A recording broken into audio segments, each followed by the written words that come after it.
Stay with your practice. Be still.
All right.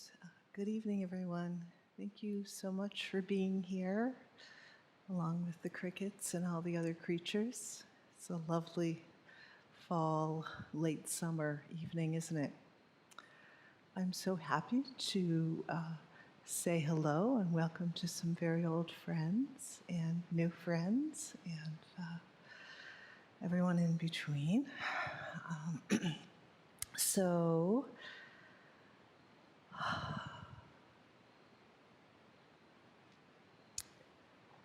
I have to admit that it's been a very busy day.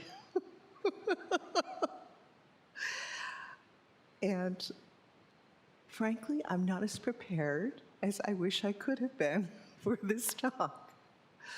Ryuka has gotten a new studio for the Mindfulness Institute, and I am her creative director. So that means I'm trying to get the studio together. And yeah, it's been a bit of a journey, but we're here. The cockpit has been assembled. The crew has been assembled, and we'll see what happens.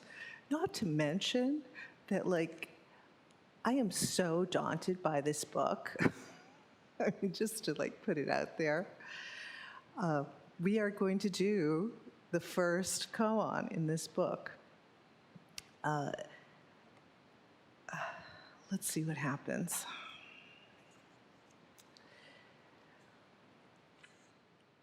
So the first thing is that they're really long. Like in the Mumonkan, it's really short. There's the case and a poem and a little bit of commentary. This has all pointers before the case. The case is pretty long. Then there's commentary on the commentary on the commentary with footnotes.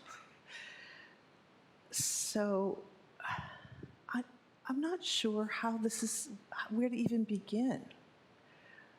So we're just going to see what we see. And I guess I'm sort of apologizing in advance because that's the way it is. So there's this really famous quote, when you're shuso, actually. So you might remember this. At ZMM, the shuso would get up before they give the talk and say, I feel like a mosquito biting an iron bull.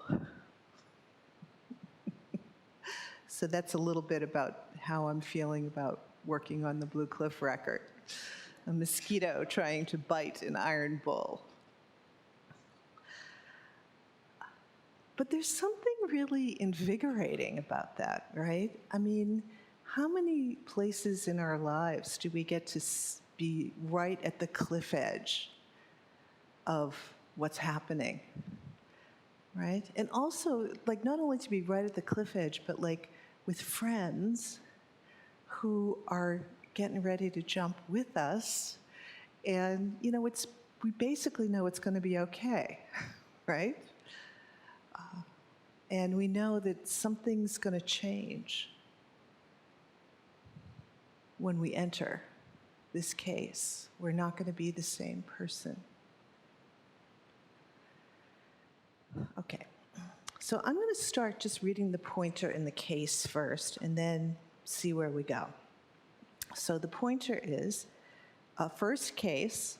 So remember, the first case in the Mumonkan is actually mu. Does a dog have Buddha nature? And Joshu answers mu. So this is a very foundational, seminal case. So likewise, in the Blue Cliff record, the first case is very seminal and foundational. The first case is called The Highest Meaning of the Holy Truths. So this is like when somebody asks, what is God? Who is God?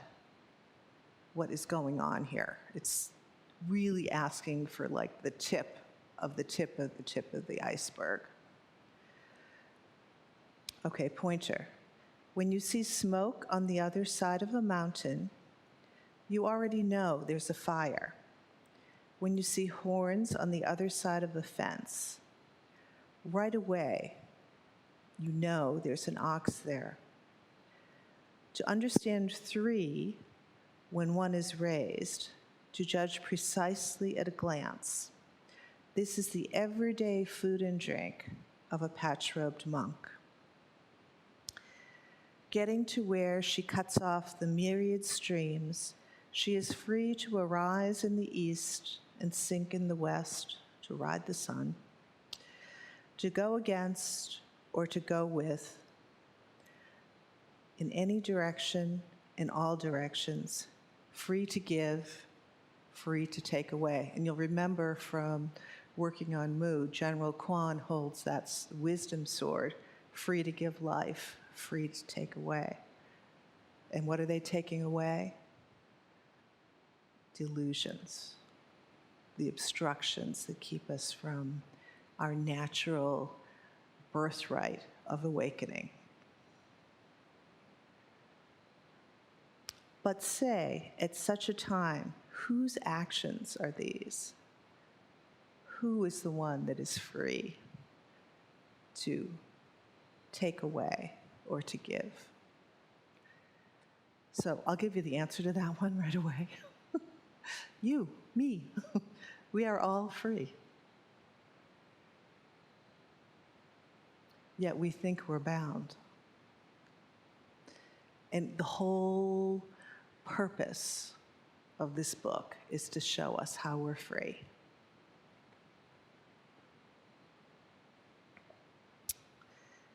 Let's see, look into Sui To's Trailing Vines. So the trailing vines are all the different cases in the book.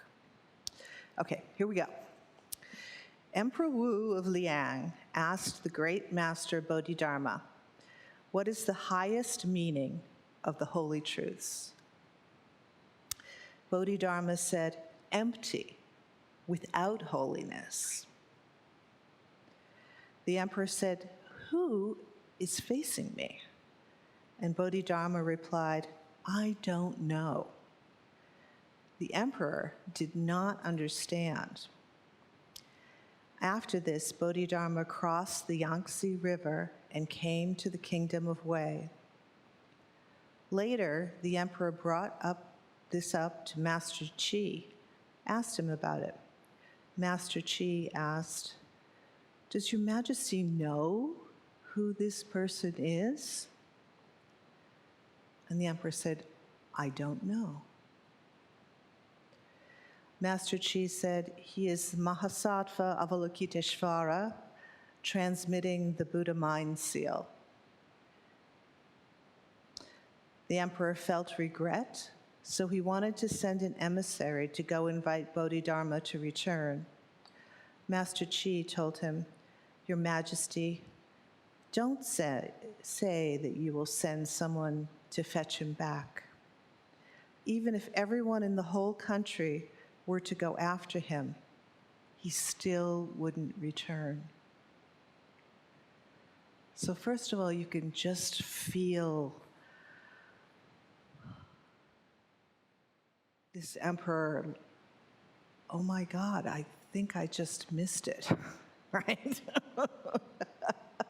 I missed that completely. And now I'll never get that opportunity again because he's not coming back.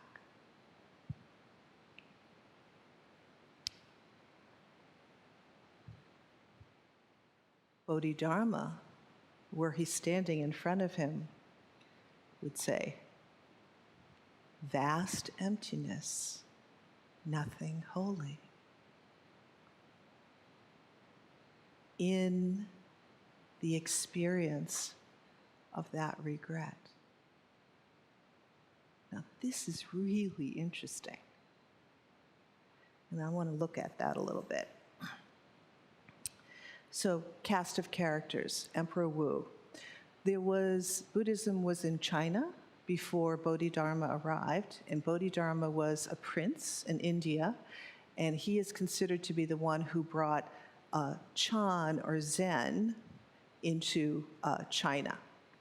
So Emperor Wu was not only like the temporal leader of China, he was also an ordained monk, so kind of like the Dalai Lama, right?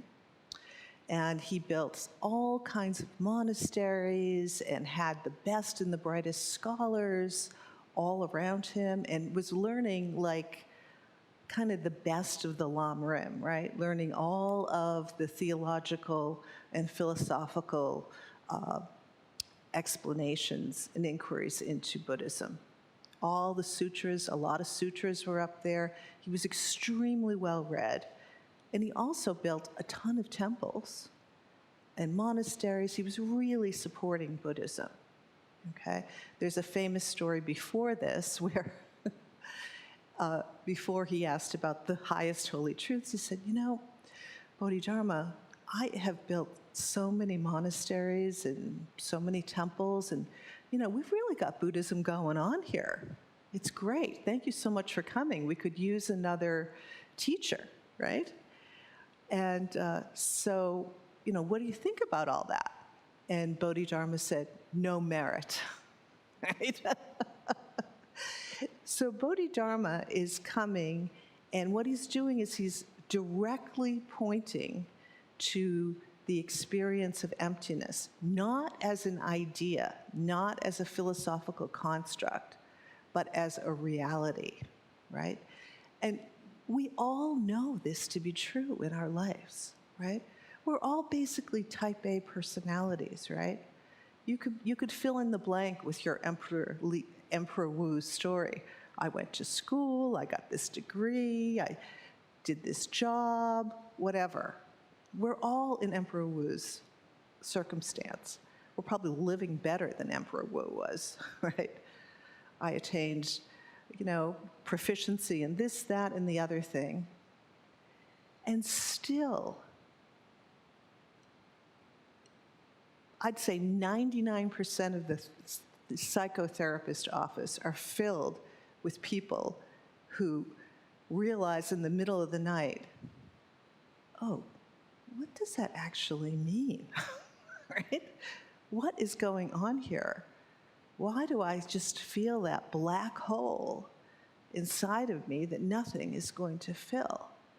Why do I still feel so unsatisfied? Right? This is actually our Dharma eye perking up and saying, no, no, don't get caught here. Don't think that this has anything to do with your essential nature. Your essential nature was functioning before you did all of the cool stuff, and it's functioning in your existential drama because you realize there's not really nothing there. So Zen says, okay, let's go into that, right? Let's go into like no merit. What is that? How does that function? And we have a word for that, expression for this. It's called the two truths, right? We know it as form is emptiness, emptiness is form. But it's also reality, real truth, and conventional truth. So real truth in Buddhism is non-existence. Conventional truth is not non-existence, right? So those two things function together. Form is emptiness, emptiness is form. That feeling of like no ground is not separate from the ground. And we have to like learn how to live there because the samsaric ego is not really crazy about living in the groundlessness. It's a little bit anxiety producing, right? But not for those of us who are training on the cushion, training in reality, right? With a capital R. So make no mistake, this is what we're doing here. And this is what I believe Emperor Wu wanted to do. and he was doing his best. So now we come to the case. Okay, so after Bodhidharma pulls the rug out and says, no merit for all the cool stuff you did, like, no merit for like building this temple, we are all building this temple together. Nothing, nothing, nothing, means nothing, right? But of course we know that it means everything, right? And so many people are transforming their lives here. But both of those things coexist together. So Emperor Wu asked the great master Bodhidharma, what is the highest meaning of the holy truths? So I just explained what the holy truths were.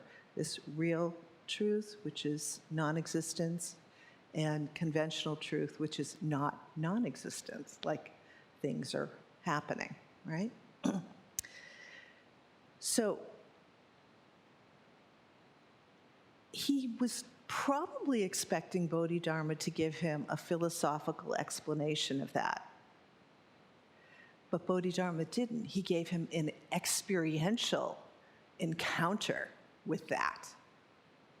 And this is the signature tune of Zen, this experiential encounter with all of those cool philosophical and theological concepts of Buddhism. So, empty without holiness. Now, when we come into the Dokusan room, we have to show our understanding of empty without holiness that honors the highest holy teaching, that expresses the highest holy teaching as empty without holiness. This is very interesting, right? This is like your brain goes, right? Does not compute, does not compute, does not compute. But thank God it does not compute in your brain. Guess where it computes? In your body, in your true direct experience. You're like, oh yeah, I feel that all the time, if I'm really honest, right? So, and especially too with this nothing holy, what it's really pointing to, probably apart from other things that I don't get, but at least this I get, is you can't put anything outside of holiness, right? If nothing is holy, everything is holy. And especially in Zen, we are so like focused on, we call it suchness, right? We call it like sitting here and like this book is radiating the truth of the Dharma. You're sitting on the cushion right now. All the thoughts in your head and all the emotions and all the feelings and all the things, radiating the Dharma, radiating the highest holy truths. Right? There is no snake on top of the snake on top of the snake. Right? Thank God, right?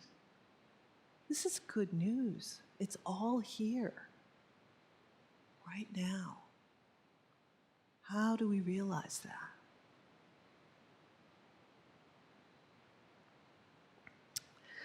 So,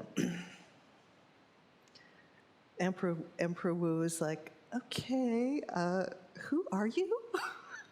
What is going on here? That you're not like my usual kind of Buddhist masters, giving me an explanation. And then Bodhidharma gives him, he gave him the left, oh, there's the left, and then he gives him the right. Who are you? Who is facing me? And then Bodhidharma says, I don't know. What the heck? Here's this prince of India who's like an erudite scholar and knows all this Buddhist whatever. And he's standing in front of the emperor saying, I don't know. All right. What is going on here?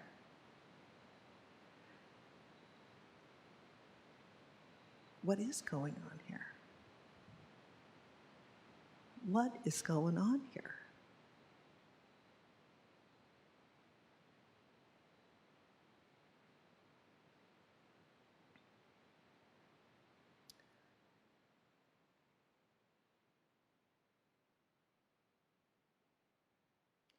In a way, you can just stop right there, can't you? And I think I have to. So that works out really well. Okay. We can finish this later, I think. I hope everyone's coming to the retreat. Okay, thank you.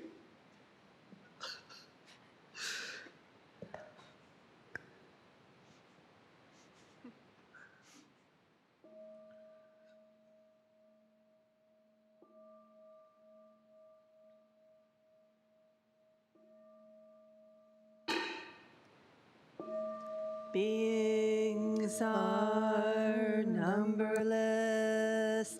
I vow to free them. Delusions are inexhaustible. I vow to end them. Dharma gates are boundless. I vow to enter them. The Buddha way is unsurpassable. I vow to embody it. Beings are numberless. I vow to free them. Delusions are inexhaustible. I vow to end them. Dharma gates are boundless. I vow to enter them. The Buddha way is unsurpassable. I vow to embody it. Beings are numberless. I vow to free them. Delusions are inexhaustible. I vow to end them. Dharma gates are boundless. I vow to enter them. The Buddha way is unsurpassable. I vow to